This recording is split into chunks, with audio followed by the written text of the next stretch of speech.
الحمد لله رب العالمين، والصلاة والسلام على سيد الأنبياء والمرسلين، إمام الأولين والآخرين، قائد الغر المبجلين، سيدنا مولانا وحبيبنا وحبيب ربنا محمد المبعوث رحمة للعالمين، وعلى آله الطيبين الطاهرين، وعلى أزواجه الطاهرات أمهات المؤمنين، وعلى سائر الصحابة والتابعين أجمعين. أما بعد، فأعوذ بالله من الشيطان الرجيم. بسم الله الرحمن الرحيم. يوم لا ينفع مال ولا بنون إلا من أتى الله بقلب سليم. آمنت بالله، صدق الله مولانا العظيم، وصدق رسوله النبي الأمي الكريم الأمين الرؤوف الرحيم، ونحن على ذلك لمن الشاهدين والشاكرين، والحمد لله رب العالمين. تمام احباب انتہائی محبت و عقیدت کے ساتھ بارگاہ رسالت نواب صلی اللہ تعالیٰ علیہ وسلم میں علیہ السلام پیش کریں. الصلاة والسلام علیک یا سیدی یا رسول اللہ، الصلاة والسلام علیک یا سیدی یا حبیب اللہ، الصلاة والسلام علیک یا سیدی یا رحمة للعالمین، وعلى آلک وأصحابک یا سیدی یا محبوب رب العالمین.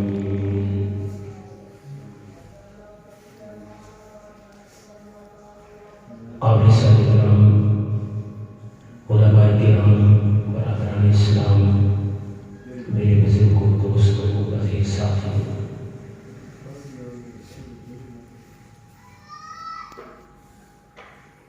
جناب محترم،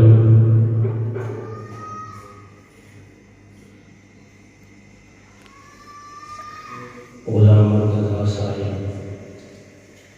ان کے بیٹے سعید احمد کی مرحوم کی روح کو اظہار ثواب کرنے کے لیے ہم سب اللہ رب العزت کی بارگاہ اقدس میں حاضر ہیں، اور یہ التجا لے کے حاضر ہوئی ہیں. اللہ تبارک و تعالی مرحوم کی آخرت کی منازل کو آسان فرمائے اور اسے جنت الفردوس میں اعلیٰ مقام نصیب فرمائے.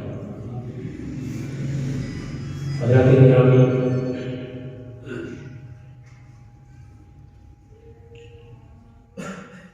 انسان دنیا میں آتا ہے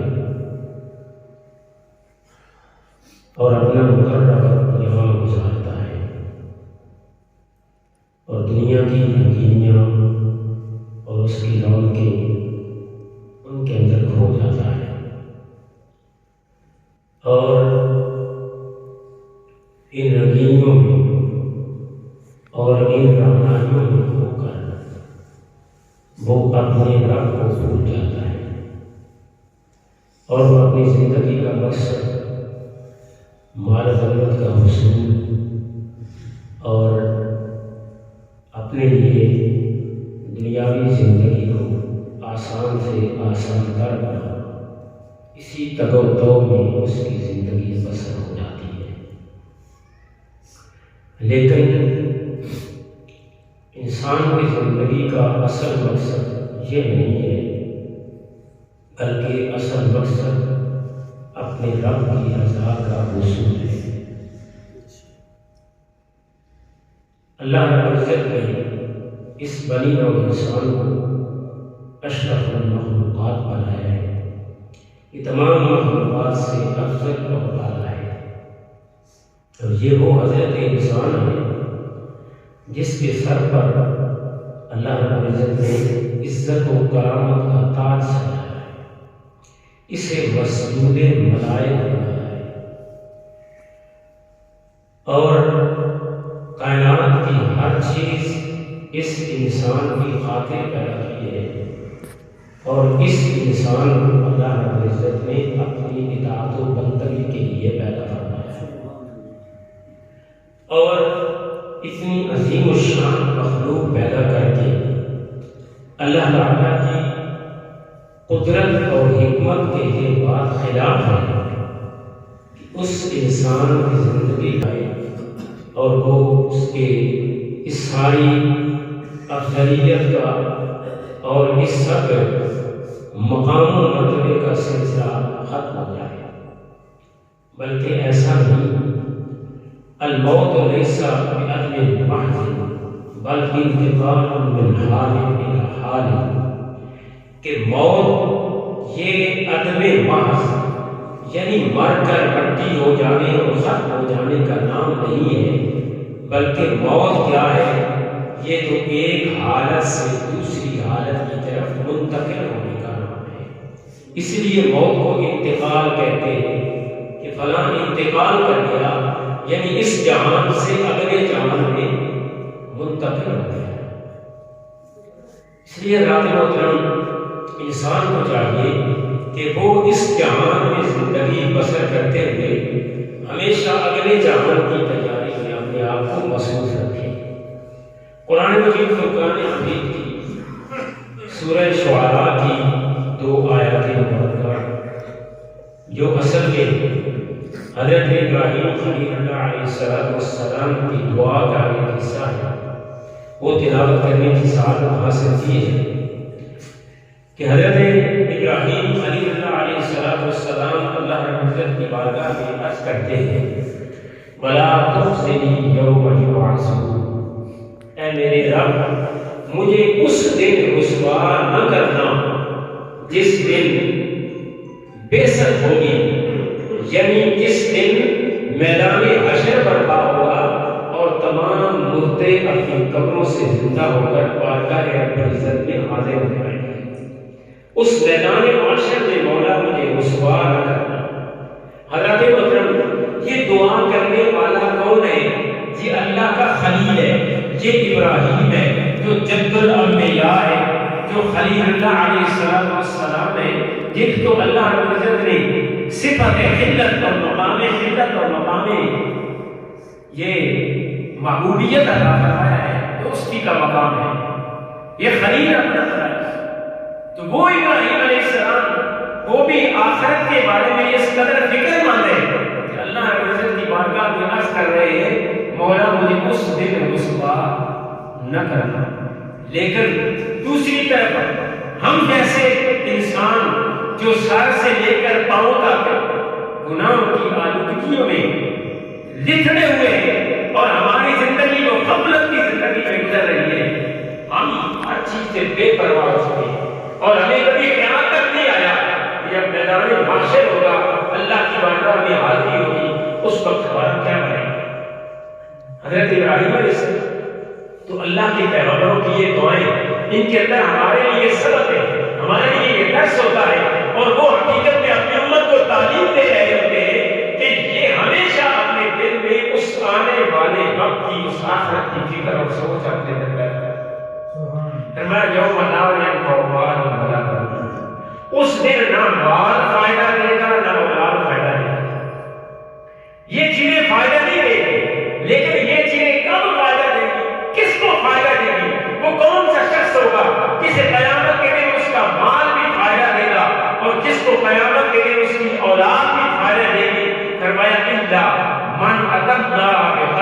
سلیم اس شخص کو فائدہ ہوگا جو اللہ کی بارگاہ میں قلب سلیم لے کر جائے، جو اللہ کی بارگاہ میں قلب سلیم میں لے کے آیا ہے بارگاہ میں، اس کو فائدہ نصیب ہوگا۔ حضرت گرامی معلوم یہ ہوا کہ انسان کو اپنی آخرت کی کامیابی کے لیے، اللہ کی بارگاہ سے رسوائی سے بچنے کے لیے، اس جہان کی سرخروئی کے لیے ضروری کیا ہے کہ انسان اپنے اندر قلب سلیم پیدا کرے۔ قلب سلیم کیا ہے؟ قلب کہتے ہیں دل کو، سلیم کا معنی ہوتا ہے سلامتی والا۔ تو وہ انسان جو سلامتی والا دل لے کے اللہ کی بارگاہ میں حاضر ہوگا، اس کو کامیابی نصیب ہوگی۔ اور سلامتی والا دل کون سا دل ہوتا ہے؟ وہ کون سا دل ہے جو سلامتی والا ہے؟ حضرت گرامی پہلے اس دل کی اہمیت کو دیکھیے۔ میرے آقا علیہ الصلوۃ والسلام کی حدیث پاک ہے، حضور علیہ الصلوۃ والسلام نے ارشاد فرمایا، الا وان فی الجسد لمضغۃ اذا صلح الجسد كله واذا فسد الجسد كله الا وهي القلب او كما قال رسول اللہ صلی اللہ علیہ وسلم۔ میرے آقا علیہ الصلوۃ والسلام نے ارشاد فرمایا خبردار، جسم میں گوشت کا ایک ایسا لوتھڑا ہے، اگر وہ درست ہو تو سارا جسم درست ہوتا ہے، اگر وہ بگڑ جائے تو پورا جسم بگڑ جاتا ہے۔ فرمایا خبردار، گوشت کا وہ لوتھڑا انسان کا دل ہے۔ یہ دل کی اہمیت ہے۔ تو دل کیسا ہو؟ دل جو ہے ہر انسان کے دل میں، ہر انسان کے جسم کے اندر اللہ نے دل رکھا ہے، اور یہ دل کو جسم کے اندر ایک مرکزی حیثیت حاصل ہے۔ اس حدیث پاک کی وجہ سے دل کو مرکزی حیثیت حاصل ہے، جسمانی لحاظ سے بھی اور روحانی لحاظ سے بھی۔ جسمانی لحاظ سے بھی دل کا کیا کام ہے؟ کہ پورے جسم کو خون پمپ کرتا ہے، اور اس کی وجہ سے جسم کے اندر زندگی دوڑ رہی ہے، اور دل کی دھڑکن رک جائے۔ ہمارے وہ پیارے عزیز جو دنیا سے رخصت ہو گئے نا، ان کا ظاہری جو آپ کو موت کا سبب یہی بتایا جاتا ہے کہ ان کو وہ ہے یہ دل کی دھڑکن رک گئی، ان کو اٹیک ہوا اور وہ اللہ کو پیارے ہو گئے۔ یہ دل مرکز کی حیثیت رکھتا ہے، اور یہ جسمانی لحاظ سے بھی اور روحانی لحاظ سے بھی۔ لہٰذا اگر ہم نے سلامتی چاہتے ہیں، جسمانی طور پر بھی سلامتی چاہتے ہیں، روحانی طور پر بھی، تو اس دل کو قلب سلیم بنانا ہوگا۔ یہ دل قلب سلیم ہے۔ قیامت کے دن بھی کامیابی اسے ملے گی جس کے دل میں قلب، جس کے اندر قلب سلیم ہوگا، جو سلیم کا دل کا مالک ہوگا۔ اب قلب سلیم کیا ہے؟ قلب سلیم سلامتی سے نکل آئے، جس کا دل سلامت ہے۔ کس سے سلامت ہے؟ کفر سے سلامت ہے، نفاق سے سلامت ہے، وہ ہر قسم کی نفرت سے سلامت ہے، گناہوں سے سلامت ہے۔ اس دل کے اندر وہ ہر قسم کی آلودگی سے پاک ہے۔ جو پاک دل لے کے اللہ کی بارگاہ میں حاضر ہو گیا، وہ کامیابی کا کفر اور نفاق سے، کیونکہ جو کافر کا دل ہے نا، اس کے بارے میں اللہ حضرت نے فرمایا فی قلوبہم مرض، ان کے دلوں میں مرض ہے، وہ تو روگ والے ہیں، ان کے دلوں میں کفر اور نفاق کی بیماری ہے۔ اور یہ دل ہے نا، جب انسان گناہ کرتا ہے نا، تو میرے آقا علیہ الصلوۃ والسلام نے فرمایا دل پر ایک سیاہ نقطہ پڑ جاتا ہے، پھر بندہ توبہ کر لے، نقطہ مٹ جاتا ہے، لیکن توبہ نہ کرے، دوسرا گناہ، تیسرا گناہ، چوتھا گناہ، حتیٰ کہ گناہ کرتا جائے، فرمایا دل کی سیاہی بڑھتی چلی جاتی ہے، حتیٰ کہ ایک وقت آتا ہے پورا دل سیاہ ہو جاتا ہے، اور جب پورا دل سیاہ ہو جاتا ہے تو رب فرماتا ہے بل طبع اللہ علی قلوبہم، اس دل پر پھر گمراہی کی پھر مہر لگ جاتی ہے، پھر اسے ہدایت نصیب ہوتی نہیں۔ فرمایا کلا بل ران علی قلوبہم، یہ وہ لوگ ہیں، یہ کفار، یہ سرکش، یہ اللہ کے باغی وہ لوگ ہیں۔ فرمایا ان کے دلوں کو زنگ چڑھ چکا، ان کے دلوں پر زنگ چڑھا ہوا ہے۔ حضرت محترم تو پتہ یہ چلا، اگر ہم یہ چاہتے ہیں کہ ہم آخرت کی کامیابی، تو ہمیں اپنے دل کو پاک کرنا ہوگا۔ اللہ تعالیٰ کا فضل ہے، اس نے ہمیں ایمان کو دیا، ایمان کفر سے ہم پاک ہو گئے، شرک سے پاک ہو گئے، اور گناہ نفاق سے پاک ہو گئے۔ اللہ نے ہمیں ایمان کی دولت عطا فرمائی، لیکن ضروری ہے کہ ہم اس دل کو کس سے پاک کریں؟ گناہوں کی آلودگیوں سے پاک کریں۔ اور یہ دل کیا ہے؟ یہ دل مرکزی حیثیت ہے، اور اس دل کی اتنی اہمیت ہے، گناہ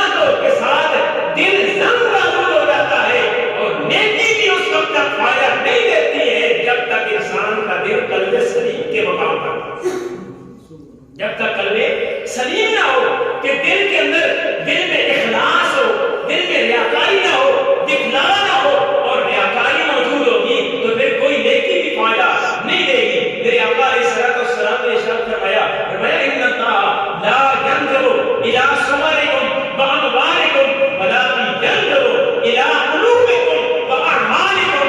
فرمایا اللہ تبارک و تعالی وہ نہ تمہارے مالوں کو دیکھتا ہے نہ تمہاری صورتوں کو دیکھتا ہے، وہ دیکھتا ہے تو تمہارے دلوں کو دیکھتا ہے اور تمہارے اعمال کو دیکھتا ہے، تمہارے اعمال کو۔ تو دل کا قبلہ درست ہونا چاہیے۔